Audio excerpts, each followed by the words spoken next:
안녕하세요. 이번 시간에는 자료구조 이 정도만 알아도 큰 문제 없음 이라고 말씀을 드리고 이제 한번 얘기를 해보도록 하겠습니다.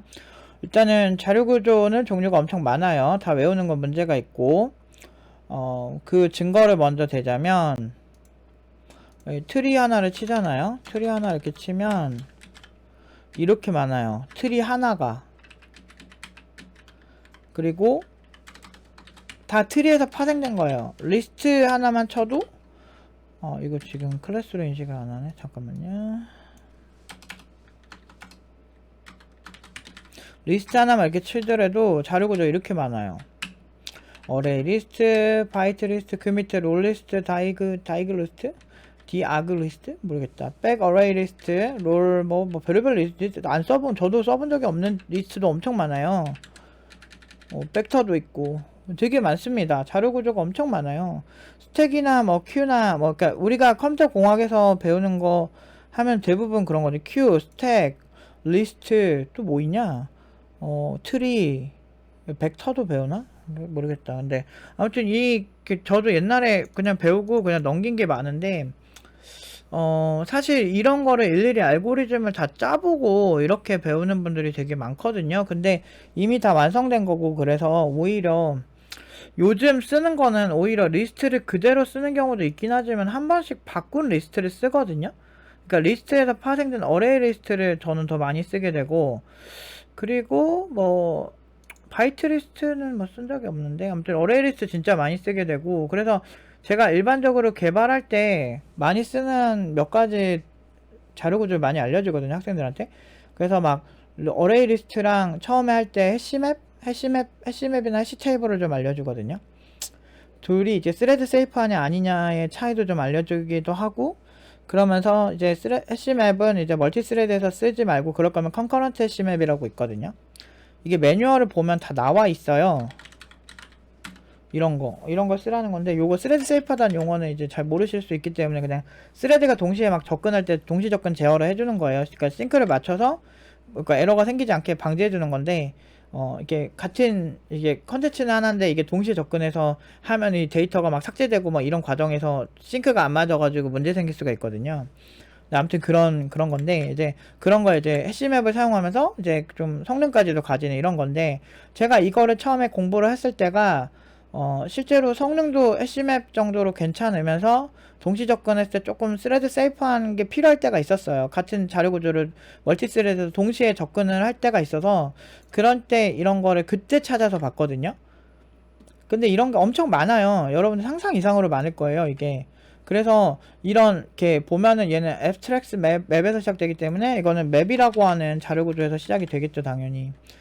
잠깐 다시 뭐 왜 안 나와? 여기서 이렇게 나오죠. 여기서 파생된 거거든요.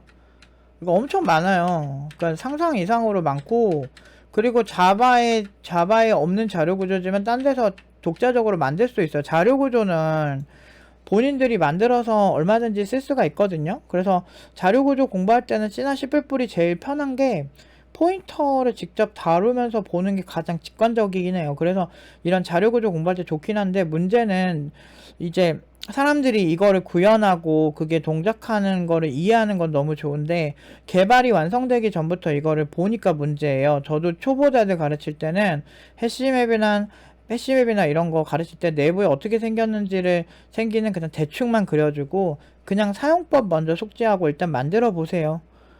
그리고 이게 왜 필요한지, 필요성에 대해서 이거 없으면 불편해지는 상황에 집중하는 경향이 있거든요. 그래서 내부에서 어떻게 구현했는지 수업하면 또 뭐 한 30분 하나당 3, 40분씩 걸리니까. 근데 그게 지금 의미가 있을까 생각을 해봐야 돼요. 일단은 알면 너무 좋죠. 그건 동의하죠. 근데 우선순위가 과연 높은 걸까? 저는 아니라고 봐요. 왜냐면 대부분의 친구들은 아직 초보자고 플랫폼에서 개발을 못해요. 그래서 이거를 여기에 잘 담아서 변수 같은 거를 잘 담아서 잘 다루기만 하면 그만이에요. 초보 때는. 그런데 이제 너무 초보들이 이런 거에 집중하느라 오히려 플랫폼에서 개발 자체를 못하는 경우가 많거든요. 그리고 초보자들이 무슨 코드 최적화야. 코드 최적화는 좀 숙련도가 생긴 다음에 했을 때 훨씬 되게 효율이 높거든요. 근데 그런 부분에서 이제 너무 우선순위가 잘못된 경우가 많거든요. 그러면 이거 다 외우든가. 이런 걸 외우는 게 아니에요. 내가 지금 스레드가 있는데 아까 말한 것처럼 해시맵인데 좀 빠른 거 없을까? 스레드 세이프 하면서 좀 빠른 거 없을까? 이런 거 생각할 때 찾는 거예요. 그래서 그때 검토를 해서 우리에게 적합하구나, 그걸 찾아서 쓰는 거지. 그래서 아까 컨커런트 해시맵을 한번 매뉴얼에 검색을 한번 해보도록 할게요. 이렇게 해서 복사한 다음에 해시맵하고 자바 이렇게 치면 지금 여러 포스팅도 많이 나오는데 이제 이런 거 참고하셔도 됩니다. 이런 자료들도 너무 고맙죠. 저렇게 올려주시는 분들 고마운데 저는 이제 오라클 홈페이지에서 보고 싶어요. 오라클 홈페이지에서 보면 자바 스탠다드 에디션 버전마다 좀 다르죠. 근데 자기가 사용하는 이제 자바 버전에 맞춰서 이걸 보시고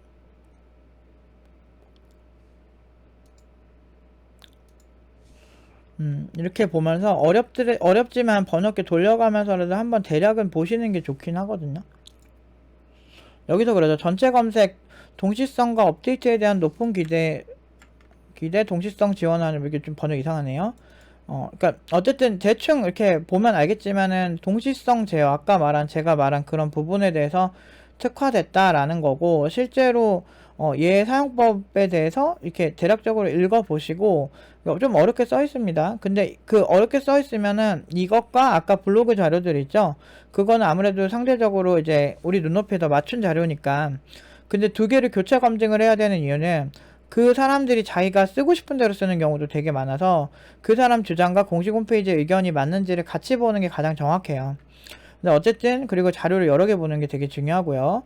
그렇게 해가지고 이 상황을 이렇게 보면 이게 사용법 같은 게 이제 나와요. 일단 번역기를 끄고 사용법 같은 걸 보고 선원자는 어떻게 생겼고 얘는 어떤 때 쓰는 거구나, 그런 식으로 보면서 일단 사용법을 먼저 숙지하는 게 먼저예요. 사람들이 그걸 내부에 직접 구현해야 프로그래밍 할 때 편하다고 생각하는데 뭐 알고 쓰면 좋긴 하겠지. 그런데 이미 어느 정도 완성도가 높게 다 만들어져 있기 때문에 웬만해서는 그렇게 신경 쓸 일이 별로 없거든요. 그냥 사용법만 알고 쓰면 되거든요, 일단은. 그러니까 이게 제가 안 해보고 이런 얘기를 하는 게 아니고 저는 10대 시절부터 이거 공부 많이 했거든요.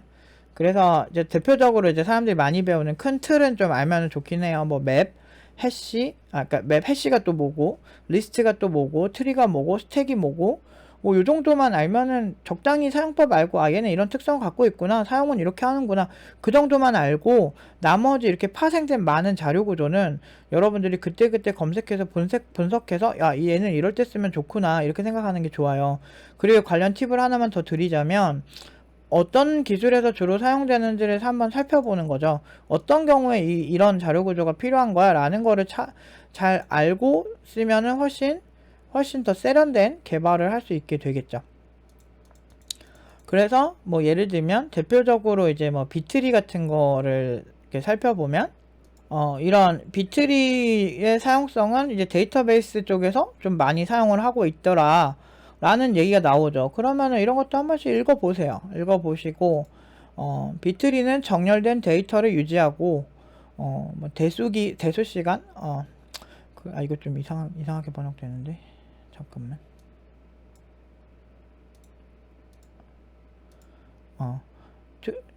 어디냐.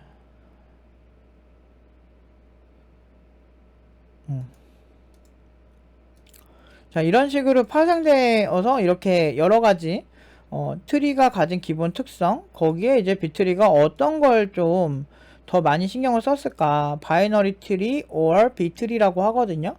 이런 구조를 자바에서도 찾아볼 수가 있어요. 어디서 파생된 거를 보면 자바에서 충분히 실습을 해볼 수가 있거든요.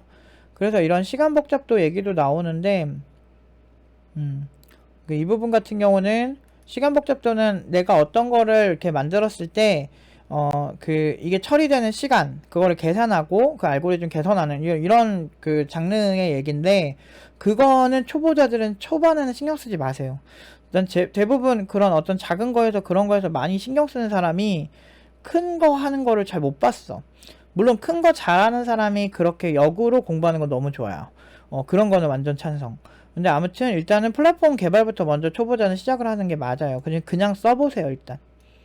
그리고 이게 어디서 쓰는지 잘 보고 왜 빠른지를 보시면 알 수 있어요. 이진 검색 트리라고 하는 이 구조가 왜 더 그 검색하는데 더 빠를까? 어느 정도 정렬돼 있기 때문에 그냥 트리랑 다르게 정렬이 돼 있기 때문에 빠르다라고 하는 이 특성을 찾을 수가 있거든요. 이런 게 읽다 보면 다 시간이야, 다 노력이고. 그렇게 해서 그 꼼꼼히 보다 보면 지금 어떤 식으로 되는지 여기서 벌써 나오죠. 인풋이 어떻게 될 때 어떻게 분기되는지가 보이는 거예요. 그래서 이런 식의 어떤 접근을 어설프게라도 하고 영어 잘하시면 더 이게 보기 편하겠네요.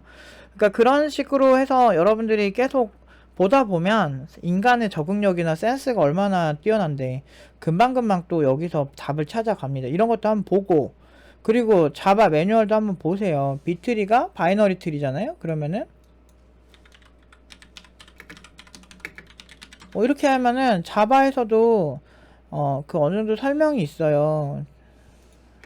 좀 어렵게 쓰이긴 했는데, 그러니까 이렇게 핵심은 교차 검증이에요. 그러니까 여러 개를 같이 보셔야 돼요. 여러 개를 여러 개 같이 보면서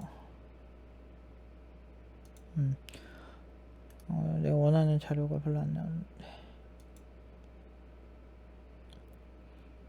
매뉴얼을 어떻게든 찾으셔가지고 한 번씩 찾아보세요. 그러면은 자바에서는 이렇게 쓰는구나.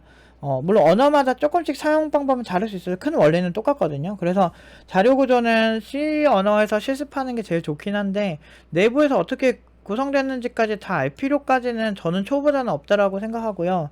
어떤 교양 수준으로 아는 거에 적합하는 거죠. 그냥 어떤 때 어떤 트리가 좋다 정도만 알면 된다고 생각해요. 왜 그러냐면, 이제 많은 사람들이, 그러니까 예를 들어서 봐봐요. 우리가 냉면집에서 냉면을 잘 먹잖아. 냉면 같은 거 먹는데 냉면 어떻게 만들어지는지까지 다 알 필요는 없잖아요. 알면 좋긴 하지만 그런 거지. 식재료에 대한 이해도가 있으면 좀 더 맛있게 먹을 수는 있겠지.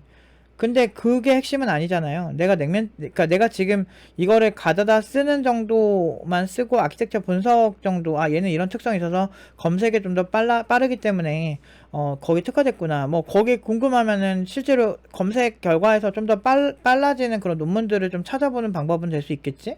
근데 만약에 그런 게 전혀 없는 상태에서 그냥 내가 일단은 일정이 급한데 내가 이거를 일일이 비트리를 다 짜보고 있다? 그럴 필요가 있을까?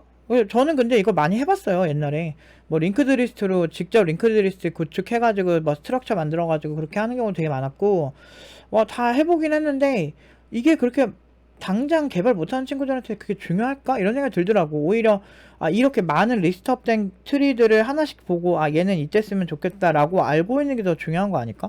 내부 구조에서 어느 정도는 저렇게 생겼구나, 아키텍처 그림 보고 분석하는 게 더 낫지 않을까? 라는 생각을 많이 해요. 그리고 나중에 시간 많을 때 저런 거 하나씩 만들어 보면서 뭐 블로그에 올리셔도 되고, 그런 식으로 공부하는 거를 원하는 거지. 사람들이 이제 전공자라고 해서 뭐 엄청나게 대단하게 공부하는 것도 아니고, 아까 말한 거 다 알지도 못해요. 대부분이 그냥 큰 틀밖에 몰라요. 트리, 맵, 무슨 큐, 스택 뭐 이런 식으로 이제 큰 틀밖에 몰라요.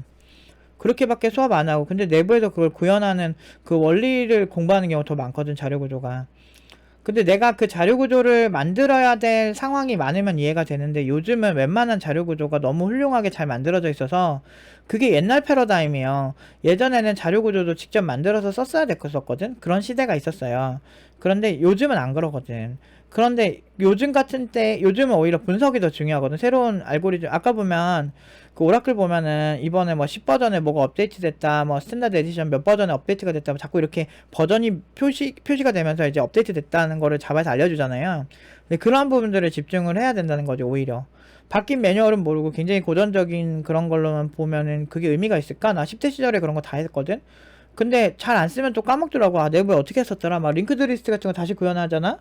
그러면은 여기서 맞다, 이 노드가 있었지, 막 이러면서 막 그때 막 왔다 갔다 해. 그러니까 나중에 시간 났을 때 하지, 차라리 일단은 그 어떤 자료 구조가 있는지를 파악하는 게 먼저라는 거지.